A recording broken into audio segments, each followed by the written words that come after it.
Casa Tomada desde la cafetería del Museo de Arte Contemporáneo de Lima. Estamos con Mario Vargas Llosa y con quien quería conversar sobre su última novela, El héroe discreto, que cuenta la historia de Felicito Yanaque, un piurano y es conocido dueño de la empresa Transportes Narigualá, que comienza a recibir cartas de unos extorsionadores que le piden el pago de un cupo y firman con una arañita, pero él no cede al chantaje y esto lo convierte en un héroe muy peculiar. Cuando yo leí el libro, confirmé una impresión que había tenido ya en la presentación del libro en Madrid, que es por primera vez una aproximación al Perú abiertamente optimista. Quizás su primera novela abiertamente optimista sobre el Perú. ¿Es cierto esta impresión? ¿Es cierta? Bueno, me lo han dicho muchos lectores y algunos de los críticos de la obra, y supongo pues que es cierto. La verdad que yo tengo ahora una visión más optimista del Perú de la que tenía en el pasado. No sé si son mis años o es la realidad que confirma, que justifica este optimismo, pero tengo la impresión de que por primera vez, desde que yo recuerde, por lo menos hay en el Perú unos consensos muy amplios respecto a la democracia política, respecto a la economía abierta, mucho menos ilusiones que en el pasado con la utopía revolucionaria como la panacea para resolver los problemas del país. Creo que hay una izquierda y una derecha que son menos extremistas, menos antidemocráticas.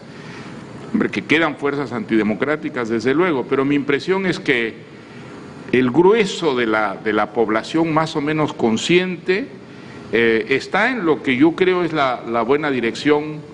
Y eso que pasa en el Perú me parece que pasa hoy día en la mayor parte de los países de América Latina, y que también en ese sentido, sin caer en la ingenuidad, pero sí justifica un cierto optimismo sobre el futuro, digamos, inmediato de nuestros países, ¿no? Reaparece Lituma, reaparece don Rigoberto, doña Lucrecia, Fonchito. Además, por momentos hay una vuelta a algunas técnicas que cualquiera de sus muchos lectores asiduos podemos distinguir claramente como los diálogos telescópicos. ¿Es una novela pensada también, escrita pensando en sus lectores? Pues yo no sé si tengo presente al lector de la novela cuando escribo una historia. Conscientemente no. Conscientemente estoy concentrado, creo que con mis 5 sentidos en la historia que quiero contar. Hombre, creo que un escritor siempre se desdobla al escribir una novela poniéndose en el papel de un lector, ¿no? De un lector más o menos abstracto, general, para saber si los recursos que utiliza funcionan. Pero no creo haber pensado nunca en un público específico y en función de él concebir una historia, concebir una manera de contarla. La verdad que no. Esta historia, como casi todas las que he escrito, se fue, digamos, transformando muchísimo mientras la escribía. En una primera idea que tenía de la novela solo aparecía Felicito Yanaque, la historia estaba totalmente confinada en Piura, pero luego cuando empezó a escribirla, y eso me ha pasado en todas las novelas que he escrito, sentí como la necesidad de incorporar otra historia para hacer un contrapunto, ¿no? entre las 2 historias, y así nació la idea de la historia que ocurre en Lima con don Rigoberto y doña Lucrecia.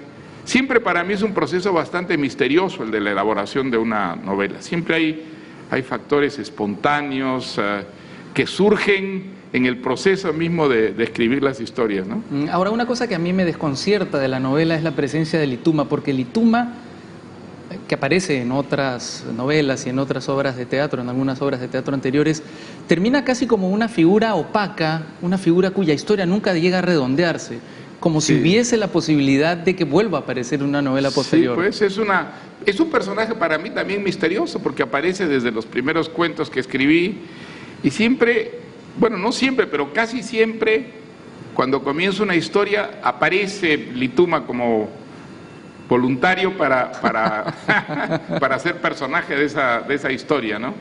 Es un personaje, pues, que sí, es más bien un personaje de segundo orden, de segundo nivel, pero allí está. Es un personaje con el que yo me he encariñado mucho, que me parece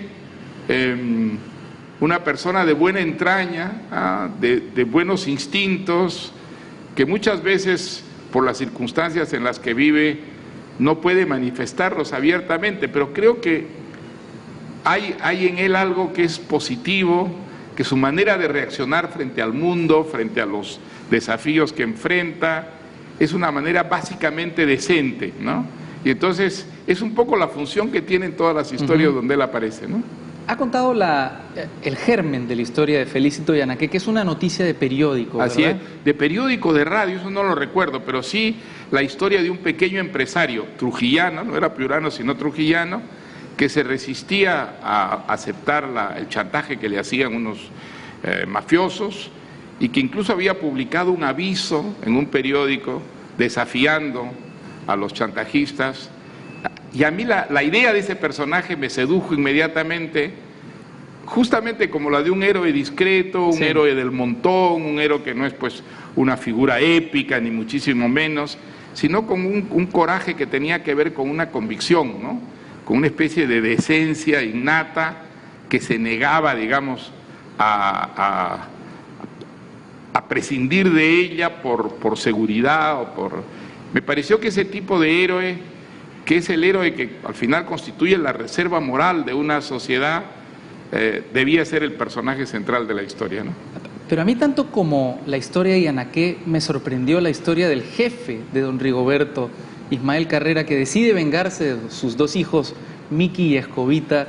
Cuando descubre que sus hijos quieren que se muera para heredarlo más pronto, ¿no? Y les arrebata la herencia casándose con Armida, su sirviente, su sirvienta. Sí, sí. Bueno, es una situación un poco truculenta, típica de la novela más truculenta del siglo XIX, pero sí, me pareció que era también la de un héroe menos discreto que Felicito Yanaqué, porque lo que hacía, digamos, provocaba indudablemente a su alrededor un escándalo, pero sin ninguna duda se necesitaba para hacer lo que hace ese personaje un cierto coraje moral, ir contra la corriente, enfrentarse, digamos, a una o cierta ética más o menos establecida.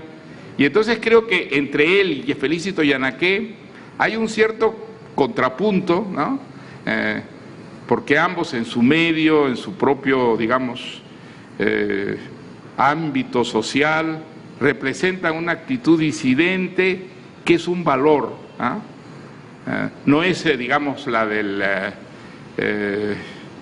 ciudadano más o menos ceñido a las convenciones, sino capaz de imponer sus propias convenciones, aunque desafíen la corriente de moda, ¿no? Ahora escribí una piedra de toque hace algunas semanas situada en Italia, porque entiendo que la nueva historia que está contando, que es una obra de teatro, tiene que ver mucho con Italia. Sí, ocurre en Florencia.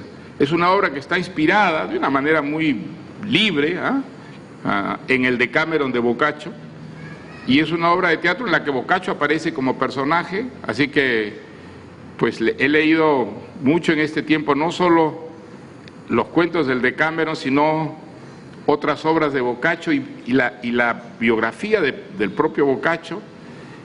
Fui a terminar la obra a Florencia justamente, y escribí esta piedra de toque porque visité la casa donde él había nacido y donde él murió, en un pueblecito medieval de la Toscana que se llama Certaldo. Es muy pequeñito, pero maravilloso, porque es un pueblo que se ha conservado tal como era en la Edad Media, y recorrer el pueblo es de alguna manera revivir un poco el mundo en el que Boccaccio escribió los cuentos de... ¿Viajar al lugar donde ocurren estas ficciones es un ejercicio de información o un ejercicio romántico? Mira, es un ejercicio que tiene que ver, sí, con una cierta investigación, ver cómo es el paisaje, cómo son los colores, los sabores, los sonidos del lugar que yo quiero inventar. Y también es una manera de, digamos, ponerme en contacto con fuentes que son muy estimulantes, me dan muchas ideas. Yo tengo la manía realista, ¿no? Yo creo que el realismo es para mí una especie de exigencia visceral cuando escribo una historia, simular la realidad, parecer que describo la realidad vivida, y entonces ese tipo de investigación para mí es siempre muy útil, ¿no? ¿Cuándo se va a estrenar esa obra? Probablemente a mediados de diciembre, los ensayos comenzarían en septiembre. La va a protagonizar nuevamente. Vamos a ver, va a depender de mi memoria. Hemos quedado con el director, que es Joan Ollé, que es un director que ya ha dirigido otras cosas mías y con el que he trabajado, que si la memoria me lo permite, haré uno de los papeles de la obra. Vamos a ver. Vamos a hacer una nueva pausa aquí en Casa Tomada con Mario Vargas Llosa y continuamos.